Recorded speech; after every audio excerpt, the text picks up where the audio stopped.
Well, hello, y'all. Welcome to Cornbread and Roses. I'm your friendly neighborhood organizer, Austin, and I'm here tonight with Jason. Hello, comrades. And we're the most unprofessional podcast in the state of Alabama, if not the world.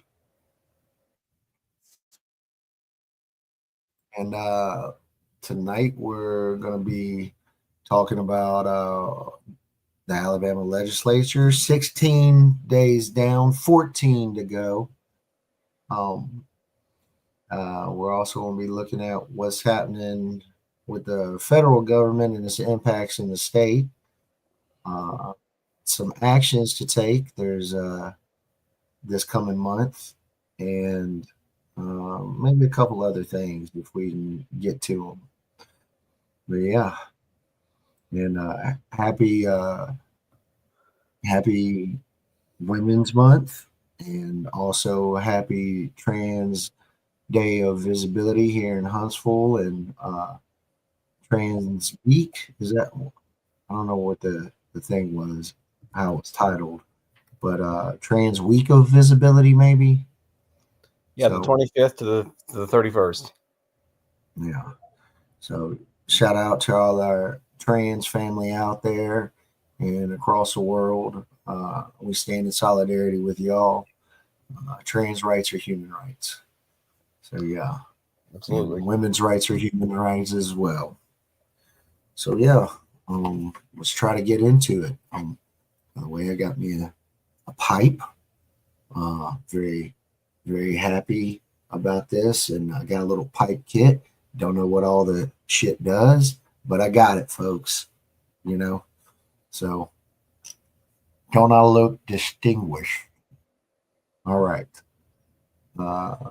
So yeah, let's start with the legislature uh, and where they're at. So they were off this week for spring break, but they've got 2 more weeks left in the legislative session. And this article basically just hits the highlights of bills they've signed and bills that are still coming up on the floor. So, like the What is a Woman Act was signed into law. It was one of the first pieces of legislature that got out.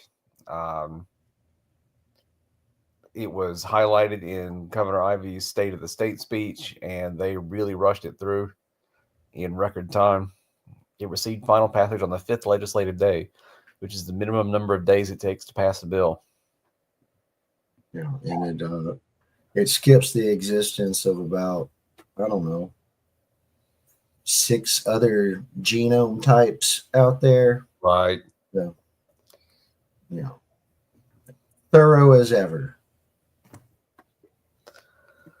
There was the Glock switch ban, which Ivey signed.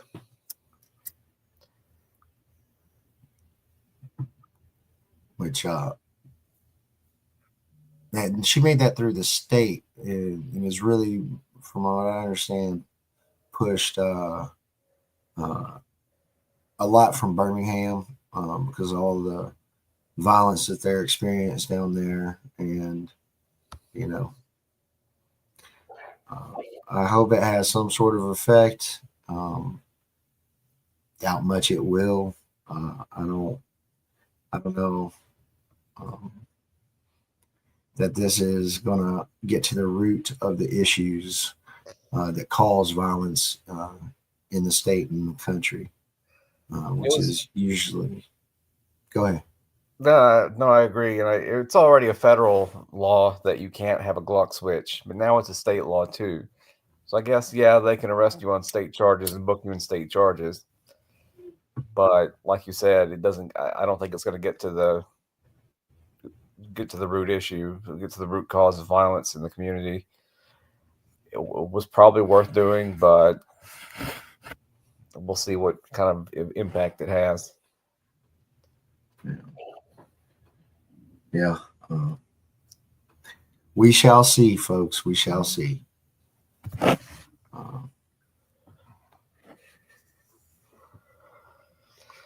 So the other thing that happened is that KIB took control of the Veterans Affairs Board.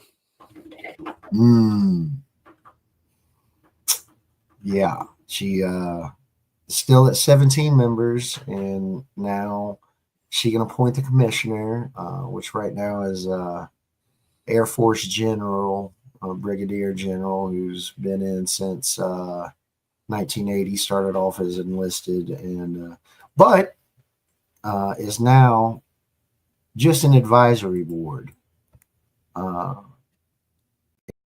the governor's office. So it's totally neutered its ability to do anything. Yeah, they used to have the ability to actually make policies the way that other bodies do. So they could make rules and policies on veterans issues, but now they can't. So they can just advise the governor. So just completely pulled the teeth out of this organization. I mean, I almost want to ask why have it in the first place. You know, I mean, isn't this couldn't we doge them now? Well, I think they'd be worried about the impact about how it looks to get rid of a Veterans Affairs Board. Like it's Yeah, easier and better just to have it, but have it not be able to do anything yeah, for the yeah. I optics. mean, yeah, it's the optics for sure. Because we'll keep an eye on what policies they recommend or whatever, and all this stemmed from the last commissioner button heads with the mental health commission, and the mental health commission not liking the policies that they were trying to enact for veterans mental health care. So yeah, thanks, high stepper. Yeah, I know, right? It's amazing how quickly they can move when they want to. Mm-hmm. Exactly.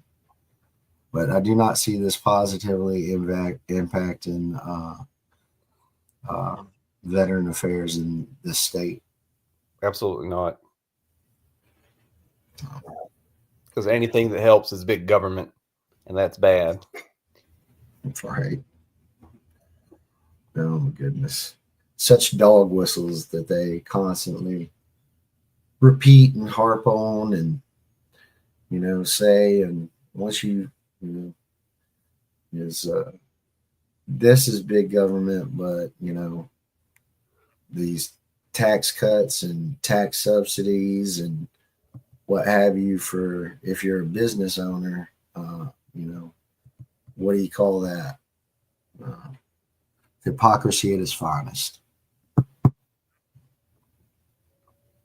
Had a few more things happen. Uh, Not quite get done yet. Supported paid parental leave for educators in her February speech. Vivian Figures, Democrat Mobile, tried to pass legislation last year, but it did not get a vote. This year, Figures and Jimmy Shaver, a rep from Leesburg, teamed up to pass SB 199 on the 20th. A law allows women who give birth, have a stillbirth, or a miscarriage, if they don't get sent to jail for that, uh, after 12 weeks to receive 8 weeks of paid leave. It also allows a father to take 2 weeks of paid leave under those circumstances. If a couple adopts a child under 3, either parent may have 8 weeks of leave. Waits signature from Ivy, which she said last week in social media post she would sign. Um, so yeah, a little bipartisanship. So I'm happy that this is occurring. I think we could do better. I think there's a lot of nations out there that do better on things like this, uh, especially in Europe. Aware of some quite robust support laws, supportive like leave and what have you for um, having kids, building families. But one one particular thing about it is it's just for educators. They could have definitely expanded this to all workers, but they didn't.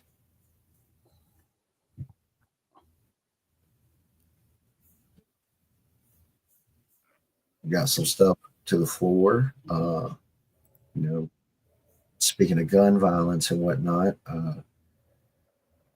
relatedly, these ban on cell phones in classrooms, which, I've heard not just, I've heard my kids tell me that their access to their phone at school makes them feel safer about things like school shooters. And schools have phone policies now, but this is bringing a cell phone ban from bell to bell with a few exceptions to include IEP or individualized education plans and Section 504 plans when necessary for instructional purposes. Yeah, I don't know how to feel about this because I don't have kids in school, and so it's neat to hear that perspective about children feeling safer because they have their self access to cell phones. Yeah. So I don't feel like I have a dog in this fight since I don't have kids, and it just seems like, well, I could see how it would be a distraction, but is a statewide ban really needed? Can't individual Yeah. schools control this? Well, and they already do, so I'm at a loss of the time wasted on this, but here we are. Then we got a collection of immigration related bills or immigrant related bills. We got attempts to invalidate out of state driver's license issued without legal presence verification. Passed the Senate in February, and House Public Safety and Homeland Security Committee in early March, and it waits a vote on the floor. If you're not aware, it's basically if a license given in another state doesn't have this certain marker that your birth certificate or some other document was presented. And mind you, U.S. citizens can get this type of license too. That you come here, you drive through the state, you get pulled over, you can be sent to jail, right to jail, and your car gets impounded, among other things. So yeah, It's just something to make the lives of undocumented people harder for no good reason. right. And it makes everybody driving less safe because now people don't have driver's licenses, which means it's going to be harder for them to obtain insurance, and they're going to drive anyway because you have to drive in order to go to a job and other things like that. Yeah, you got to have a horse in this country. I wonder what states this impacts. If it's a majority of states or if it's some states. It doesn't say in the article. It's mostly, quote, blue states that have these licenses. And yeah, the number 22 seems to be in my head. I saw them talk about it at committee in February, but I could be wrong. But I think it might be around 22 states that have license like this. Wow. Yeah. So, I mean, yeah, you might be able to, and that might be something like you get your license in this other state and then you get your insurance, and the insurance tells you you can't drive through Alabama anymore. So yeah, that might run into some constitutional issues, right? With the full faith and credit clause. Article 4, Section 1 of the United States Constitution says that states have to respect the public acts, records, and judicial proceedings of every other state. So maybe, hey, for all you ACLU folks out there, here's more shit to do. I know, right?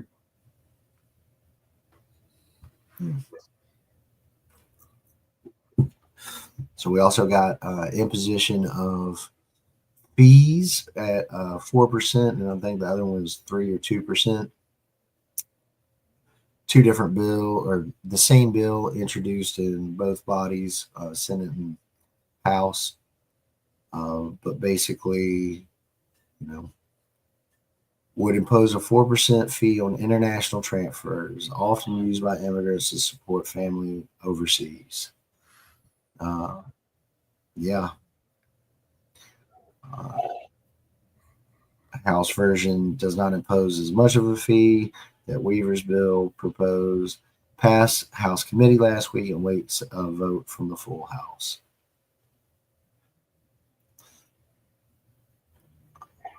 Another one, immigration related.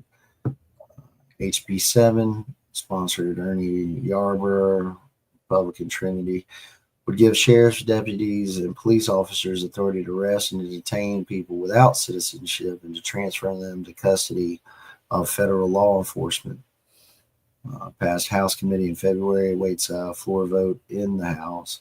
It is not on the agenda for April 1st when the legislature returns from a week-long break. Here's hoping that doesn't get done. Yeah.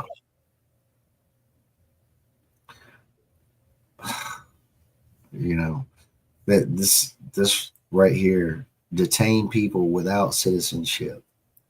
I mean, like,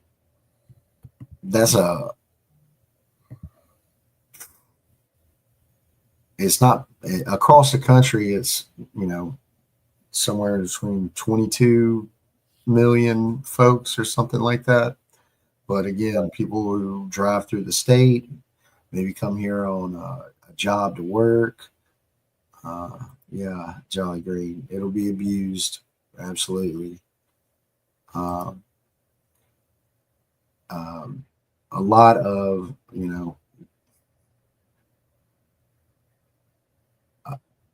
I mean, what are they using to determine that you're a citizen? You need to carry your birth certificate with you. Like, it's just, once again, more fascism to punish folks, immigrants, and to fill up the jails. Yeah, anybody who is brown is going to be harassed by the police now. Is they're going to say, "Oh, you're not prove that you're a citizenship." It's going to be papers, please, for a certain segment of the population. Yeah, I mean, well, and they're rounding up citizens under this stuff too. I mean, there was people with green cards, and there's a black guy up in New York. They called him Jamaican and into the hooscow. I think we talked about this one last week. The Habitual Offender Act before 2000 to have their sentences reviewed. As of Wednesday afternoon, that committee has not posted its agenda. So understand, reminder of how these work. These bills have to begin in committee before they get to either the main bodies. I appreciate it. So whenever they don't get posted back into committee after passing through one side, it could be a sign that they're not going to get passed at all. Right. We shall see. The Second Chance Act got support from Ivy, criminal justice reform measure designed to ensure state prison space is used for the most serious offenders. Sure. Yeah, I'm all for less people being in prison, or fewer people, rather. Yeah. Once again, just the odd contradictoriness of what gets passed throughout this state. Well, I think even though the federal government is controlled by Republicans who probably would never do that, like our Alabama's prison system is quite scandalous in its overcrowding and its dangerousness. And I think it's gotten to a point where even they can't afford to ignore it any longer.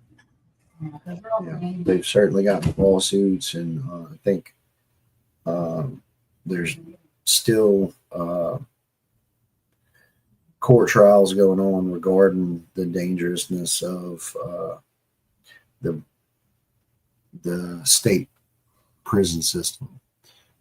Yeah. Got another for immigration. SB63, Lance Bell, Republican Pell City, will require fingerprinting and DNA collection from non-citizens in custody. Like, pretty sure if you get put into custody, you're getting fingerprinted. This DNA collection is a little different, but so yeah, bill passed in the Senate in February, is waiting to vote in the House Ways and Means General Fund Committee. So it's an odd committee to find itself in. That is unusual.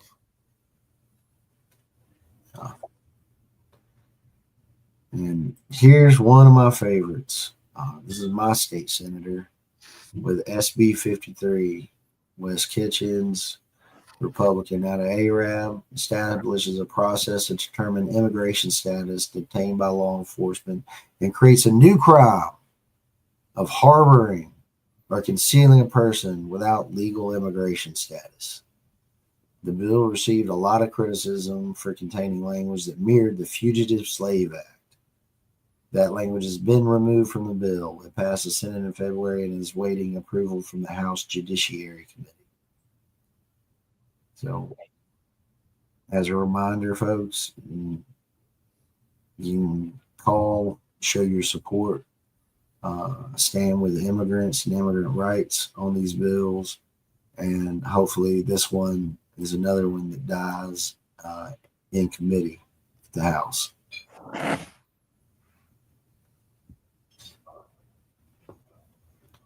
We talked about this bill last week, HB3.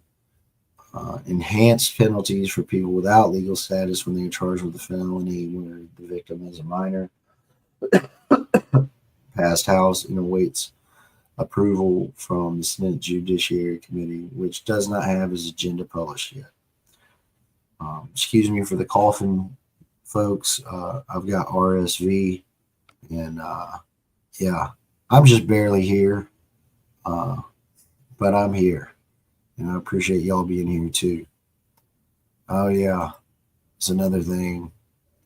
As Jolly Green Giant wants to remind us, don't forget the organ harvesting and all the other drama. Yeah, there was I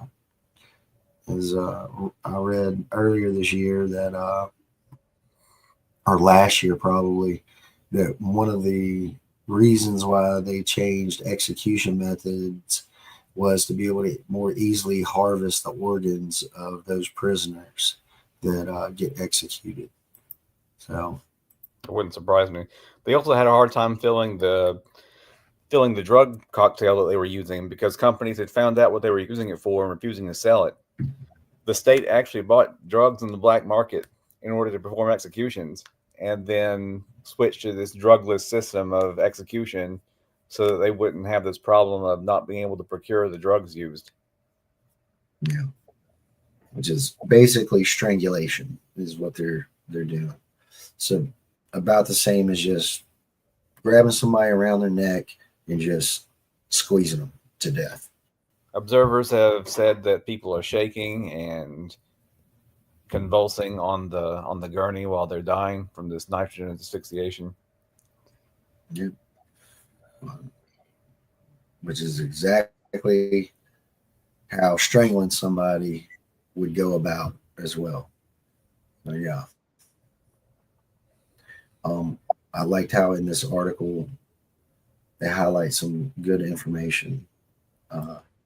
Studies have repeatedly found that immigrants without legal status commit significantly less crime than the U.S. population as a whole. That means our immigrant brothers and sisters out there, they act better than the average U.S. citizen.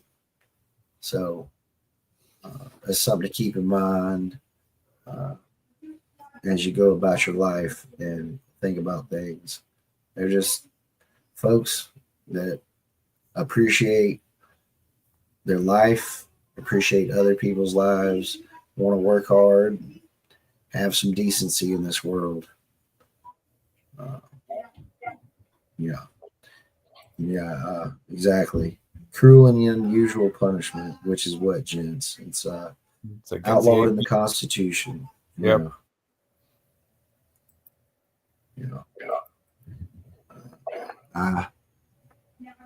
They used to do public strangulation in ancient Rome.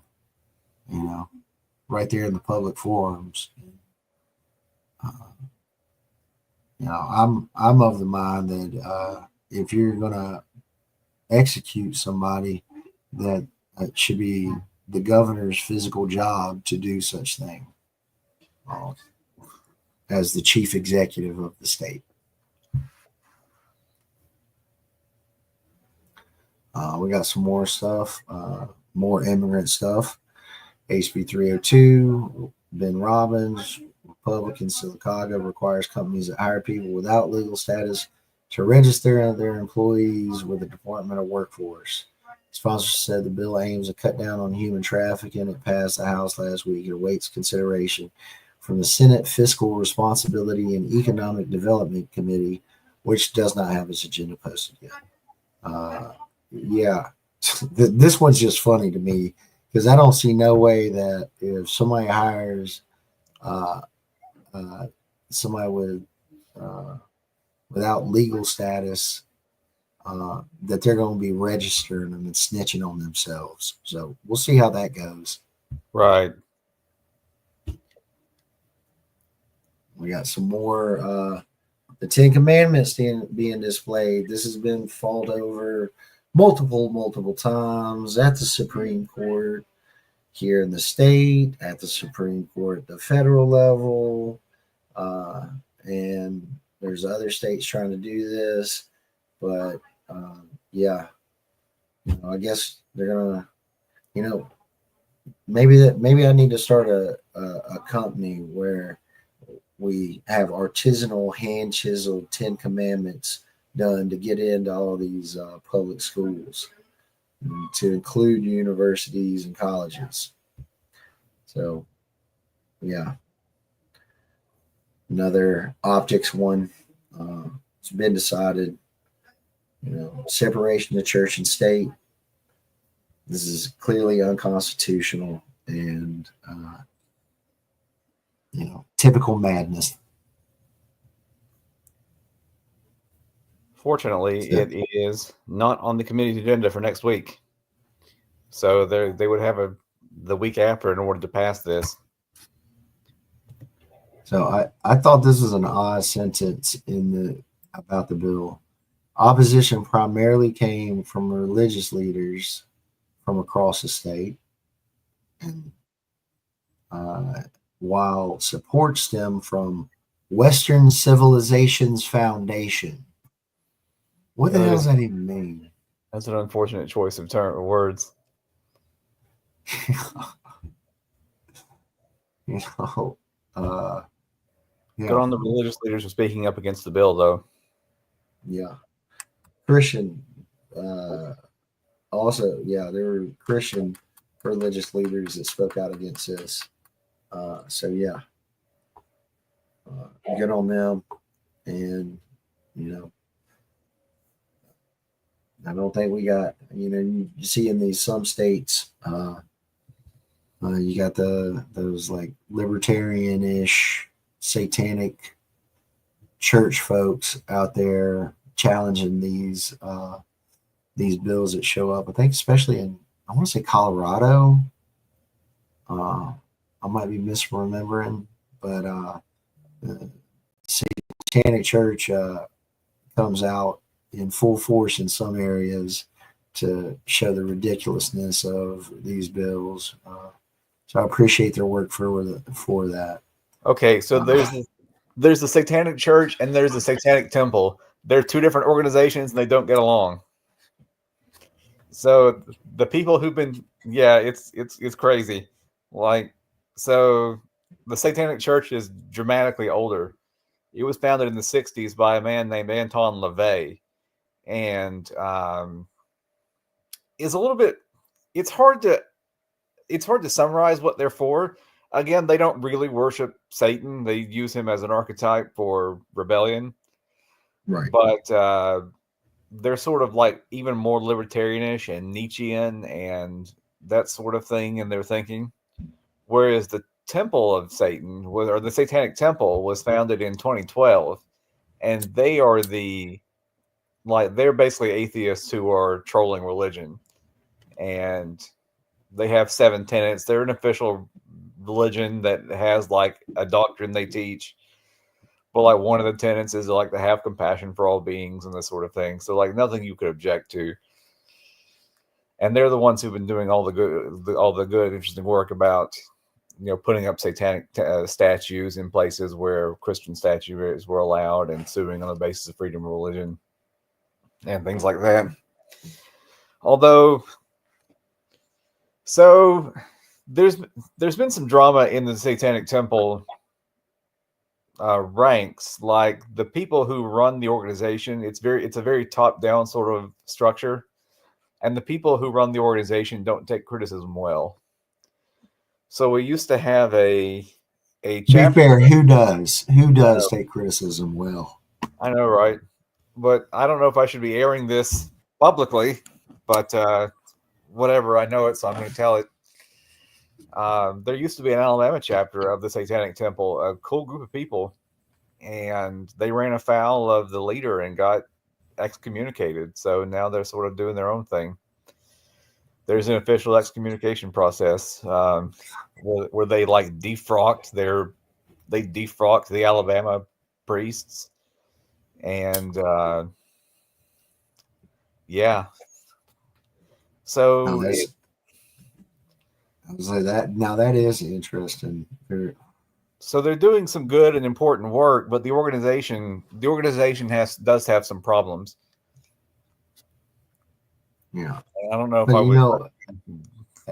the question is like, okay, the 10 Commandments are now there. Well, when are all the other religions gonna want to get their, version of whatever in schools as well? Because if Right. you do one, you got to do all, in my opinion. Which, hey, maybe that one wouldn't be a bad thing. You got, and I'm not at all a religious scholar, but I'm sure there's something in Judaism or Hinduism or You can do Taoism or passages from the Bhagavad Gita, maybe, for Hinduism. Now, Taoism has an extensive collection of scriptures, but probably the most famous book is the Tao Te Ching, which you could have like maybe some verses from. But Taoism is thick with scripture. Yeah. So let's see how this unconstitutional bullshit plays out. Yeah. Well, it looks like they're not prioritizing it. They're going to give themselves a week to get it out of committee, and then it's got to get through floor votes. I just don't see that happening. I think there's no fire in the belly to pass this law because they know it's unconstitutional, and like they know that it can't go through because the federal judge has already ruled on Louisiana's bill. Yeah, and it's been ruled on multiple times, but this is one of their ploys, is to relitigate as much shit as possible, like Roe v. Wade, et cetera, et cetera. Yeah, they've got a friendly Supreme Court now, so let's try to get away with as much as we can. Yeah, but it appears though that even the Supreme Court is finding its limits on things, because there's been several either decisions against or just straight up, we're not going to listen to this and go with the appeals court. Decision. Well, how unprofessional of me on that. Sorry about that, y'all. We got a few more bills to talk about. public education benefits. Public educators' workman compensation was stalled. In the House Ways and Means was carried over without a vote due to Republican committee members' concerns about how the legislation mirrors the benefit given to state employees. You know, it seems like something that would already be there. Apparently, there's some gap or something that's not occurring, but yeah. HB 202, Rex Reynolds, Republican Huntsville, raises the bar for, we talked about this several times, for prosecuting law enforcement by creating a round of hearings on law enforcement officers' immunity prior to trials or hearings. Bill passed House along party lines in early March, awaits approval from the Senate Judiciary Committee. Bipartisan supported public safety bill, HB 287, sponsored by Gwendolyn Given, Democrat, Birmingham. I think she's running for mayor. She is. Might be running. Yeah, requires law enforcement agencies to report their staff numbers annually. Can't believe that was not happening. Like, you don't know how many folks you employ. Wild. Passed House in February, awaits a vote in the Senate Judiciary Committee. House Judiciary Committee last week approved constitutional amendment expanding the NIS law, which was approved by voters in 2022. Expansion would make more charges subject to bond denial, including having a firearm or firing a gun into places with people, or soliciting, attempting, or engaging in a conspiracy to commit murder. SB 118, sponsored by Will Barfoot, Republican, Pike Road, awaits a vote from the full House. Now we're getting into the money of what's going on. General fund and education trust fund budgets are not usually considered until the back half of the session. This year is no different. Ivy submitted her recommendations for the ETF and general fund, which total at $9.2 billion and $3.4 billion. House Speaker Nathaniel Ledbetter supports an overhaul on the funding formula for the Education Trust Fund. Legislators approved a hybrid model in February. It's time to get something different. They're looking at a weighted funding, which, the areas which are more poverty stricken, it would certainly help them, as well as ESL students, English as a second language. I certainly believe it's positive. Very interesting. Daniel Ledbetter does not care about poverty-stricken areas or ESL students. I can tell you that right now. He knows he has to say that, but he doesn't actually care about these people. Yeah. And it's interesting because, you'd logically imagine that English as a second language students might have immigrant parents. So, back to the contradictions that we see. Lawmakers outlined three options: maintaining the existing system, which allocates money based on daily attendance, overhauling it entirely, or adopting a hybrid with additional funding for specific student populations, such as special education and English language learners. Members decided to go with a hybrid approach, which would maintain the current foundation program while introducing additional funding based on student needs. As of Wednesday, y'all, no bills have been filed to make the change. House passed 5 tax cuts that affect the ETF. The tax cuts take $205 million from the ETF, which is less than the $230 million hole left by overtime tax exemption that is set to expire this summer. Ledbetter says he likes the overtime tax exemption, but the 5-bill package would impact more Alabamians. I think those are the largest tax cuts that's ever been passed in the state, and it affects everybody, not just a small segment of the population. House Minority Leader Anthony Daniels, Democrat, Huntsville, filed a bill that would extend the overtime tax exemption and a commission and commission a study on its economic impact. There is not a fiscal note attached to HB 467.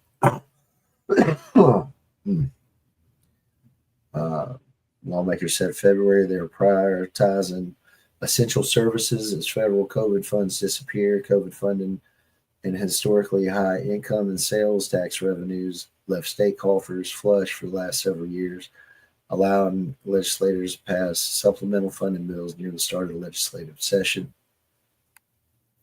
Medicaid requested $1.2 billion in state funding.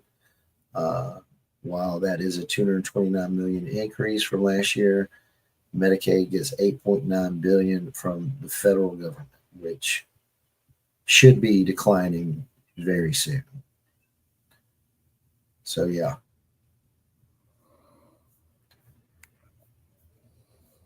So yeah, the budget is coming up, folks. Keep an eye on that. And committees have met. We met with the agencies, so that will be what we have to look forward to when they pick back up again next week. Yeah. A couple more bills in the hopper that I want to highlight. They may have a less of a chance of getting passed, but I still think they're disturbing enough that in the waning days of the first half of the session, we can call and get these bills killed. But there's SB 247, sponsored by my state senator Arthur Orr of Decatur, which prohibits a person from picketing or protesting at or near the residence of any individual with the intent to harass, intimidate, or disturb during the period starting 30 minutes after sunset and ending 30 minutes before sunrise.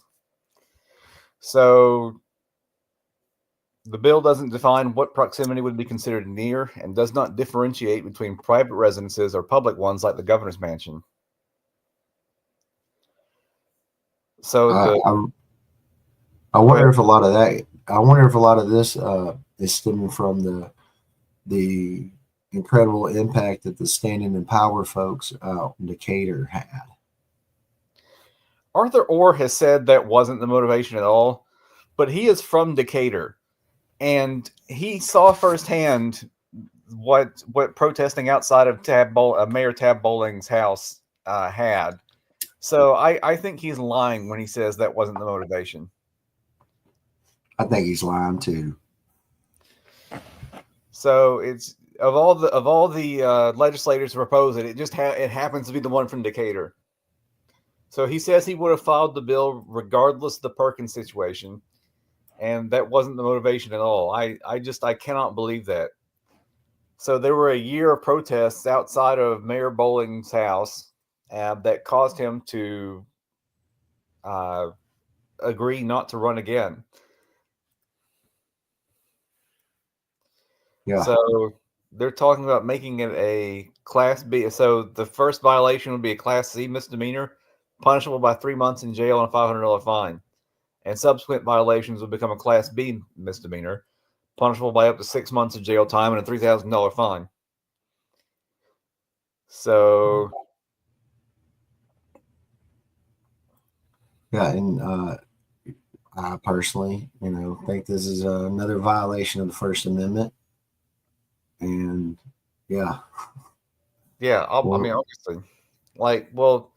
There's an old saw about voting, about people say, well, if voting did anything, they would make it illegal. And I always responded, well, it must do something because it's always been illegal for somebody to vote. And we had to fight long and hard in order to make it legal for the broader franchise that we have today, even though it's far from perfect. And so it must be effective to protest outside of people's houses because they're trying to make it illegal. And I think it bore good fruit in Decatur for sure. It not only eventually got the police chief out, but it got the Mayor Bowling to agree not to run for mayor again. Like, he was negotiating with the protesters. Like, if you'll stop protesting outside my home, I won't run again. Like, and once they're negotiating with you, you've won. Yeah. Especially when those are the terms, like, stop protesting and I'll do X.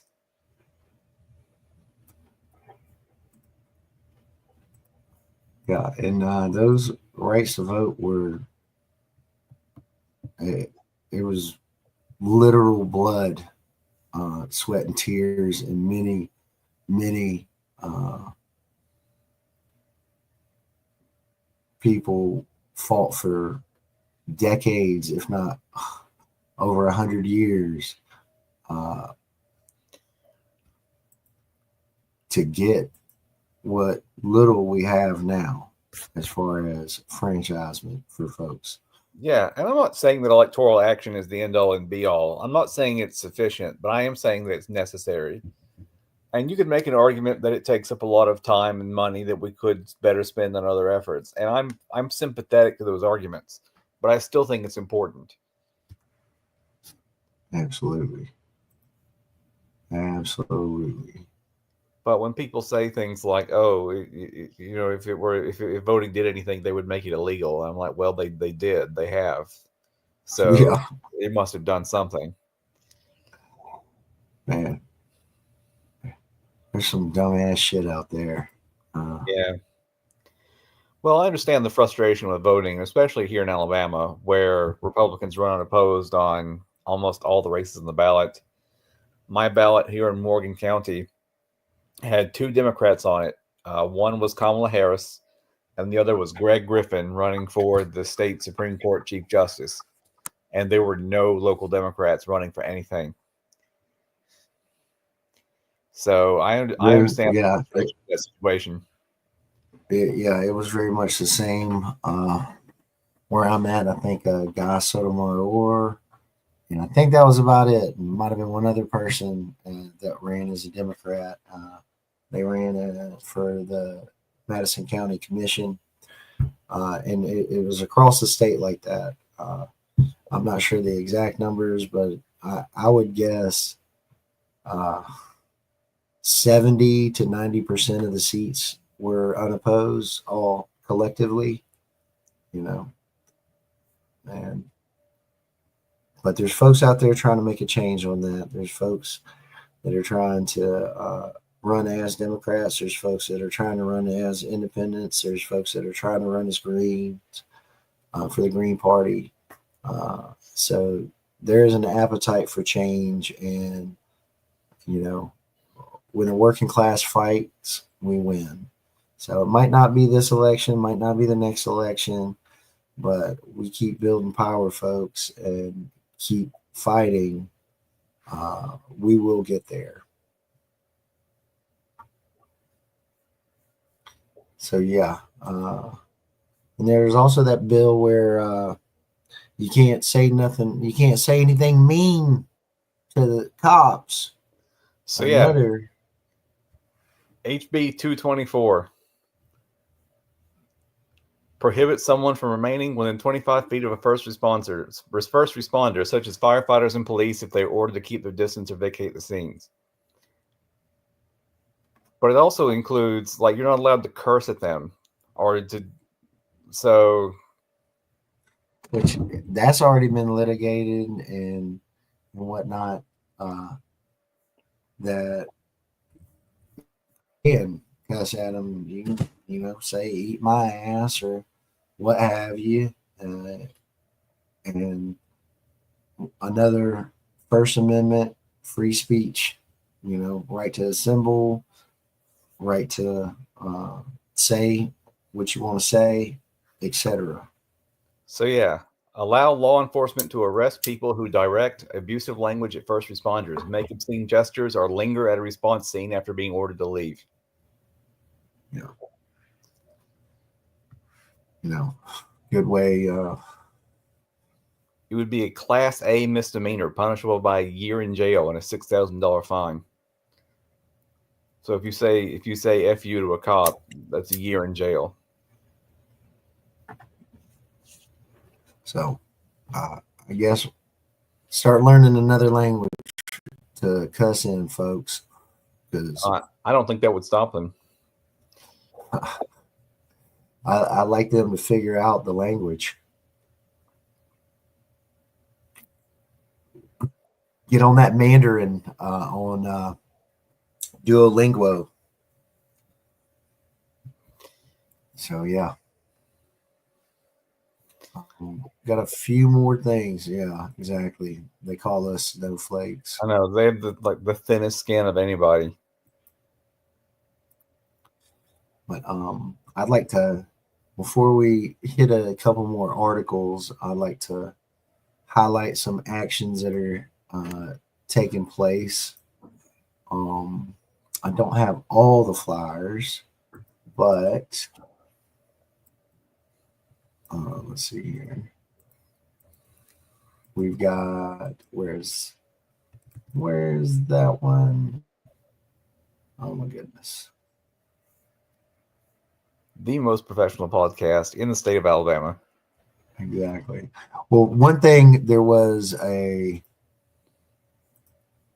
other day, yesterday, there's a demonstration down in Birmingham, and that one, I got some report backs that went very well. There was a lot of folks that spoke, and it was good to see that.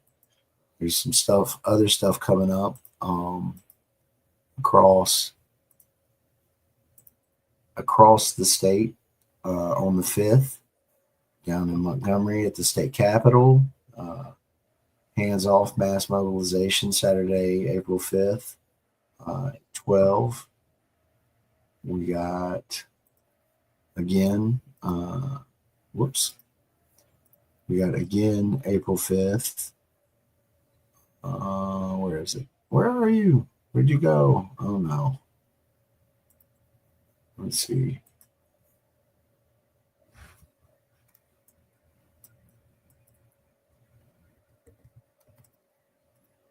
Where are you? There you are. Another up in Huntsville at Big Spring Park at the gazebo, 2 to 5, April 5th on Saturday. And then also April 5th,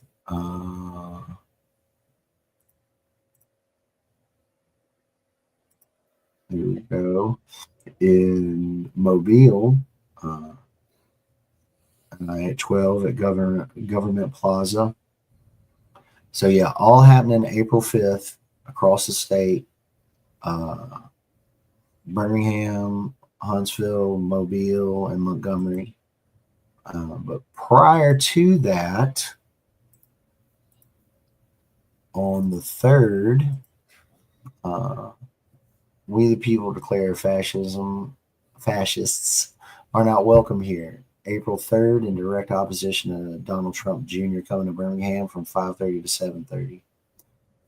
This is going to be at the BJCC, the corner of Richard Arrington Jr. Boulevard and 22nd Street North.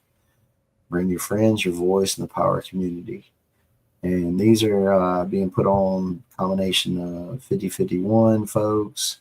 This one's including the Women's March, Mobilized folks, Indivisible as well.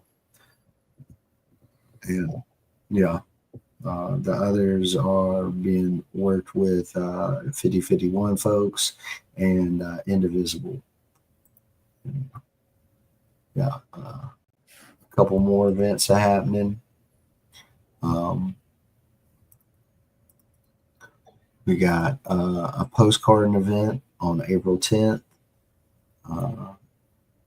The Alabama Peanut Company put on MAD, Make a Difference. I believe that's some mother's group. So join us at Morris Avenue in Birmingham as we write more postcards. You can check that out. You can find it on Facebook. It's Thursday, April 10th at 5:30. You got this one. I'm going to try to attend, but it's I've been to a labor notes event before in Birmingham, but Secrets of a Successful Organizer in April 2nd at 7:30. It's 3 different sessions. There's a suggested cost for $15 for all 3 sessions. But no one will be turned away due to lack of funds. But yeah, it's you can't get enough training, folks, and the workshops are beating apathy, assembling your dream team, and turning an issue into a campaign. These are all fundamental things that you happen in organizing over and over again. It's just the nature of the beast. And yeah, highly suggest you get to training.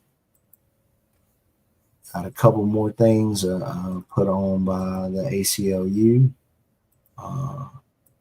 We got in June 6th through the 8th, the 2025 Black Queer Visionary Summit in Birmingham. It's open to all Black queer individuals in Alabama, regardless of experience or background. Offers a unique opportunity to connect, celebrate, and create change through workshops, wellness sessions, community building. So you know, RSVP, and yeah, open to all Black queer Alabamians. No requirements, no exceptions, no barrier to entry. If you're Black, queer, and call Alabama home, this space is for you, is yours. We welcome trans, non-binary, GNC, BIPAN, questioning all identities under the queer umbrella to attend. Whether you're a leader, organizer, student, educator, creative, parent, or just looking for people who get you, you belong here. To eliminate barriers and encourage folks to show up present for this event, the ACLU of Alabama and TKO Society, I think that's the Knights of Orchids, I think. Tonight's and Orchids. Thank you. Are providing the following to attendees: no cost, attendance, lodging, meals, childcare. So yeah. ACLU's putting on a couple more things. Work the Ledge, April 8th, 6 to 7. You can sign up, register, and that's, you know, getting in touch with your legislators as a group and working on the basic human rights and decency we all deserve. And tomorrow, you know, April 1st, April Fool's Day, the Alabama Voting Rights Coalition Lobby Day. Join community members at the State House to advocate for voting rights and stronger democracy. There's the agenda starting at 10, check-in, storytelling at 10:30, lunch, talk to the legislators, 1:30, debrief and release. So those are some events that are coming up, you know. Another thing that's coming up, April 2nd, are the tariffs. Jay, how you looking forward to the tariffs? Oh yeah, absolutely. I look forward to the collapse of the economy, because that will surely not impact me in any way. So we are. I don't even have a handle on how many tariffs there's going to be, but I know that. I don't think Trump does either. He keeps going back and forth on whether or not there's going to be tariffs. Yeah, which, you know, the stock market loves that. I've been reading this book, Bankers Who Broke the World. Give me 1 second. Oh, is it right here? Oh, where's my book? Oh no. Anyway, reading a book about how the first Great Depression, or the first Great Depression, the Great Depression came about in the late 1920s and 30s. And although they say that the tariffs in the United States didn't do all the work, but it did some of the work. And one thing that was interesting in reading about this is, you know, you're younger and you hear about the Great Depression and it sounds like it all happened in a day, right? But it really didn't. Like it started with a tax, not a tax cut, but a borrowing rate cut of 0.5% in 1927. And then some other things happened, but You know, the stock market crashed, but that crashed on a day, but then it like rallied some over a period, and then it crashed more. So like these things that happen, especially like with the economy, these are big, huge, slow moving things.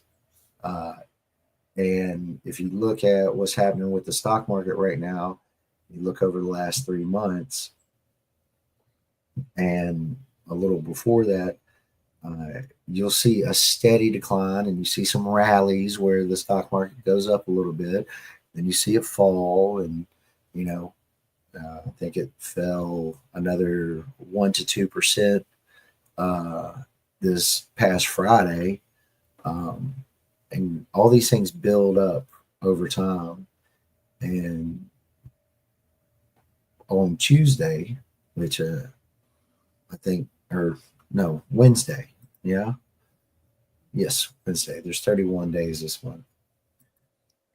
We're gonna have a new April Fool's Day on April 2nd. We get the fun one, and then we get another one to follow up with. But we are heading into some dire economic straits for folks. You know, I saw eggs for $11 a dozen the other day, and it's just madness. One of the things Trump's tariffs, they're going to significantly impact Alabama, just like the rest of the states. Um, it says could, this title here, Trump's 25% automobile tariffs could hit Alabama auto manufacturing hard. The state's auto manufacturers get parts from 42 different countries. 42 different countries. So, yeah.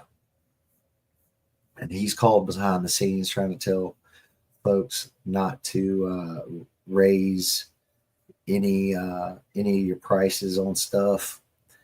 Like, car from Germany comes in, boom, 25% tariff.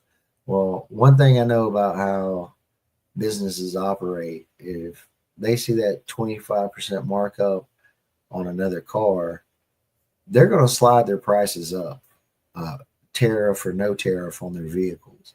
And if you look logically, if all the parts are coming in from other countries that are built here, all those are going to go up anyway. So let's say there's a 100% manufactured vehicle in the United States.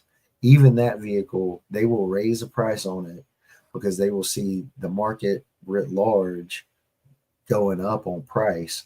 So they'll be like, oh, I can mark it up 10% and still be undercutting these other folks. So this is going to hurt everybody. Everybody. And that's just the cars, folks. I don't know if you've been to the grocery store lately, but you should have a look at how much food, all this like off-season food you get. It's spring has sprung, and pollen's in the air and everything, and we got some seasonal stuff in the country coming in. But do you think it's fucking normal to be able to get a banana 365 days a year? Do you think that's like something that like is quote normal? Nah, Jack. That's from globalized trade, and your bananas are going to go up. Your avocados, your what have you. But take a look at how many products are of Mexico, or uh, our so much of our meat. McDonald's hamburger meat is almost exclusively from Brazil, and I can go on and on.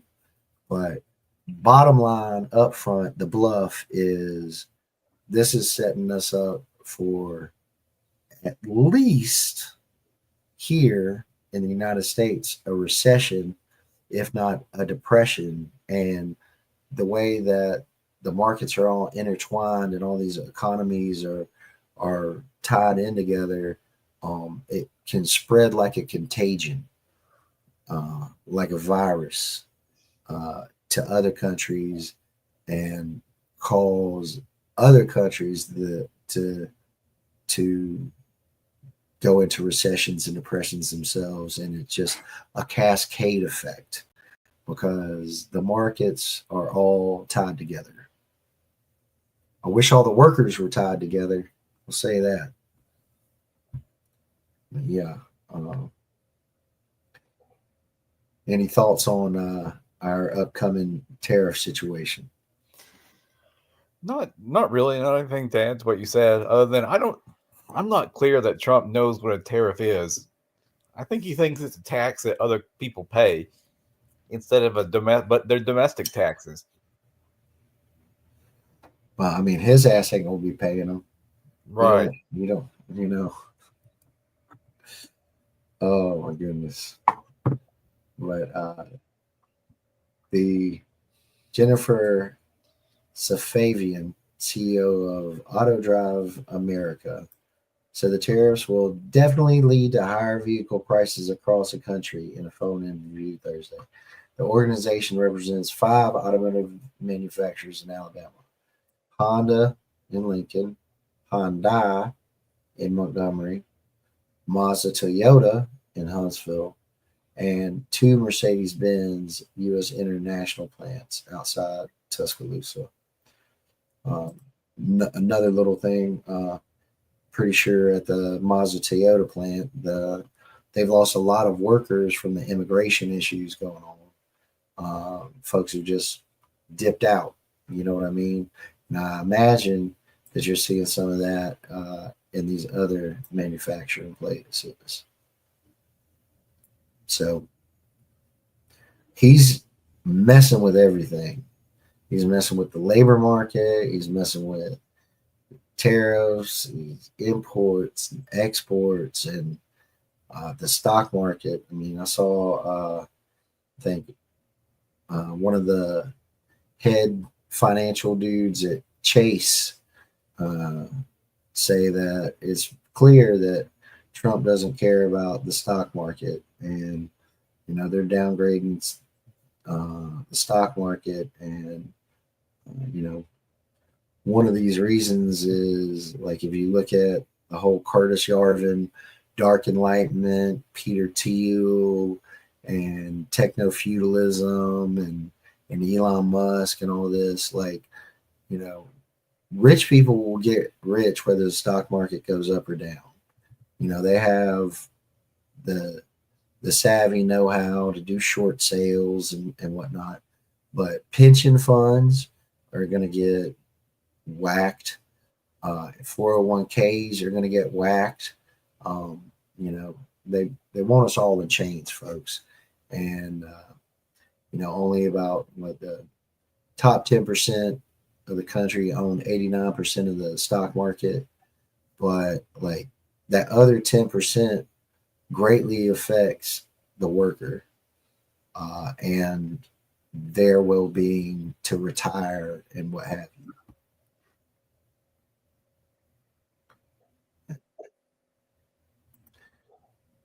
And another thing is these tariffs will do is they're going to break the backs of small businesses. Small businesses are uh, the backbone of the economy, and it's going to cause small businesses to have to close up shop because they get their goods come in. People ain't going to pay another 25% on them. They're going to see sales dwindle. They're going to have to lay off folks. More of this whole cascade effect. And yeah, buckle up, folks. Buckle the fuck up.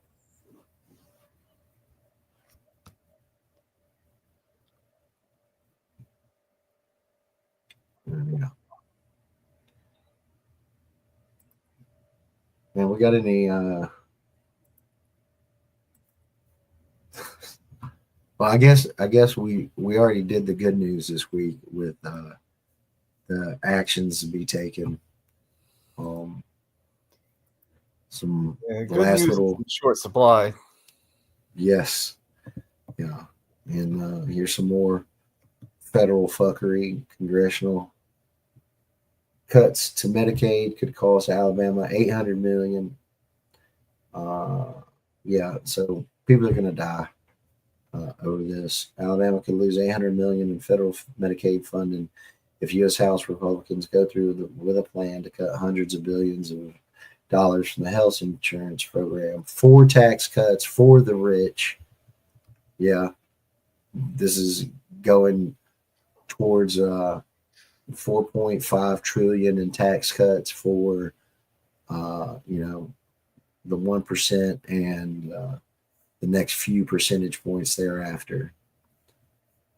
As a reminder, the top three uh, richest men in the United States, Zuckerberg, Bezos, and Musk, have more wealth than the bottom 50% of the United States. So we're in the Gilded Age again.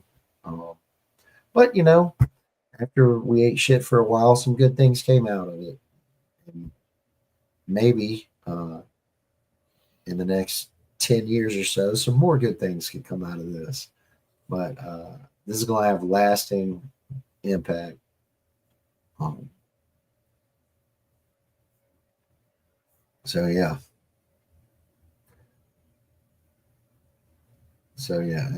There's no way to do those cuts in Alabama without significantly harming children, seniors, and people with disabilities. Robin Hyden, executive director of Alabama Arise, an advocacy group focused on poverty issues, said of the proposed cuts. Yeah. The Alabama Medicaid agency state allocation is expected to surpass $1 billion for the first time in the next fiscal year. If the agency has to make up over $800 million in federal funds, it could easily take the state's allocation to $2 billion. So yeah, we mentioned that total we get about $8.9 billion from the federal government, and they're cutting 10%. Federal government pays for about 73% of Alabama's Medicaid program, which covers more than 1 million residents, including 57% of children and nearly 70% of nursing home residents. So it's not looking good for the working class. But I thought this was an interesting point. Alabama or adults without dependent children do not qualify for Medicaid. And parents can only receive coverage if they earn less than 18% of the federal poverty level, or about $4,797 a year for a family of three. Like they want to, uh, you know, not really help. It's either you're poor and your kids get medical coverage, which is highly important, or you work and you can't afford coverage for your kids. So, yeah.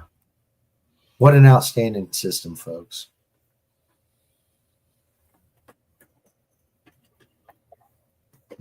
Yeah.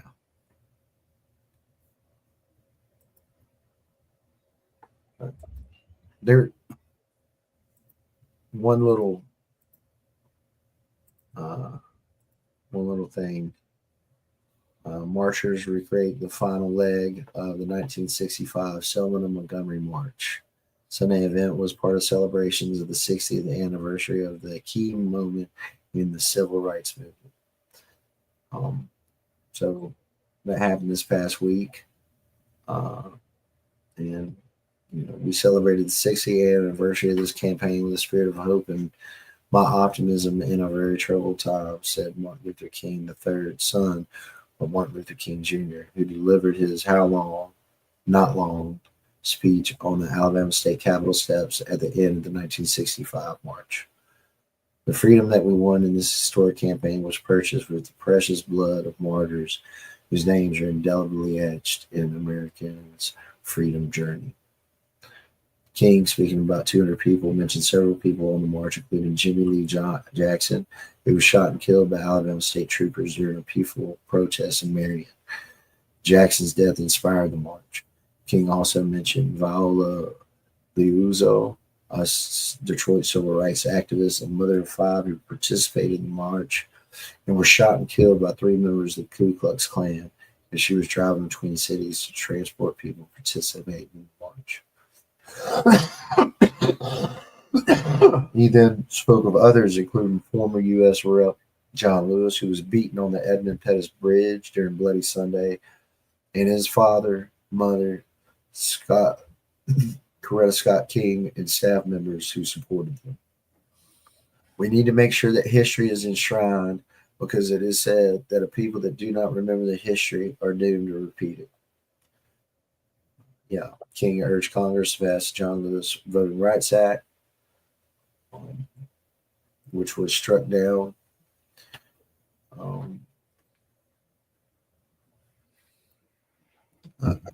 Shagan Webb Cressberg also spoke, who was a participant. This was a post-traumatic experience of my life as a child.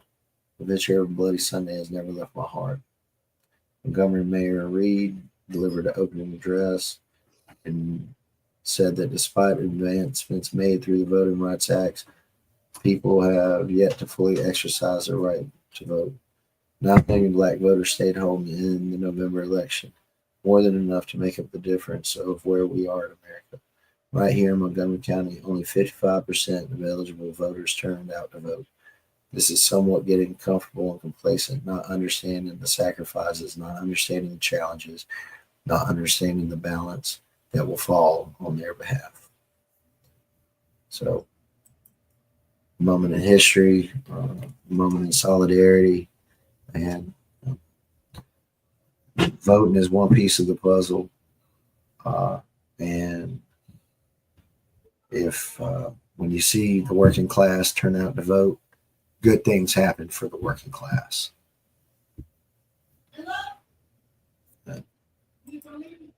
Yeah, that's pretty much it for this week, I think.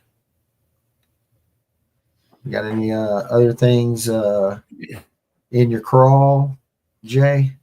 Well, I'm following the story of Alireza Daruti, who was a graduate student from Alabama detained by ICE, held in Pickens County Jail, and then shipped to Jena, Louisiana, to the facility there. So they've not given a reason why he was detained. He hasn't broken any laws. He probably just has the wrong opinion about certain topics and has been rounded up as a result. Yeah, quote, unquote, wrong opinion. Right. I think he's his folks from he's from Iran. Not, I think they moved him down to Louisiana. They did on Friday. Yeah. Hopefully, we see some action around that. He does have a GoFundMe up to help with his legal situation, and I don't have any eyes down on Louisiana, but I have to imagine, or I'm hoping that that facility is getting protested, or there's action around there. Something I need to look into. And since I'm from the Decatur area, I'm also following the story of the police officer who shot and killed Steve Perkins in 2023 had an immunity hearing last week to decide whether or not he had immunity for murder for murder charges for killing Steve Perkins. The judge hasn't decided yet, but The other police officers involved testified on the stand and made it clear that they were acting against Decatur police policy and against Alabama state laws about police officers being involved in repossession cases without court orders. And they didn't announce their they could have just knocked on the door and said, "Hey, we're out here. The truck is coming with us." Even though that also would have been illegal, but instead they hid and waited for him to come out and then ambushed him. So they basically used this tow truck driver as bait in order to get him out, in order to create like they said they did all this to keep the peace, but it wasn't to keep the peace. They were trying to set up a situation in which to ambush somebody. Yep, sure enough. Yeah, the more I read about the situation, the more fucked up it is. Like, it goes from one little thing and then another little detail comes out and another little detail, and yeah, it literally is an ambush. Yeah, they were hidden in the dark. The tow truck driver like turned off the cameras inside the vehicle because he had somebody with him and wasn't supposed to. Yeah, all these little things to create this tragedy. So my prediction is that he will not receive immunity. The judge hasn't indicated yet, but my instinct says that he won't get the immunity. But my instinct also says that he won't get convicted of murder. So not in Alabama. Oh. Take the time to look up some jury nullification, folks. Well, don't do jury nullification this time. No, but take some time to look that up, folks. I just always try to mention it when possible. But yeah, definitely don't want this situation to be nullified by the jury. But I don't know. I think there's a chance that he gets convicted. There's a chance for sure. I just don't have much faith. Understandably so. It's hard to have faith in our system at all. It's very rare for police officers to get convicted of crimes. Even when it's rare for them to be brought up on charges, and then it's rare for them to be convicted. Yeah, very true. And a city like Decatur, I don't know. We shall see. We'll see. We shall see. But those are two stories that I'm keeping a close eye on as well, and looking at ways to get involved. I live near Decatur, so it's kind of my backyard. Yeah. And, anything else? That's all I have. Okay. I think I said my piece on the actions to take this week. Just remind you, April 3rd in Birmingham, 5:30 to 7:30, protesting. I don't know which one it is, but one of the Trumps is coming into town. So we got some carpools trying to get lined up. We got folks planning to show up there. And then April 5th on Saturday across the state, there's actions being taken. So yeah, y'all get out there and take those actions and then take the next steps, folks. That's organizing workers, tenants, and students in your community, joining a local organization, and getting gritty and being ready to fight not just these 4 years, but beyond that, because there's a whole world to win. And when the working class fights, we win every single time. But yeah, with that, I'd like to say all the power to all the people. We the people break our chains together. Solidarity forever, folks. Solidarity forever.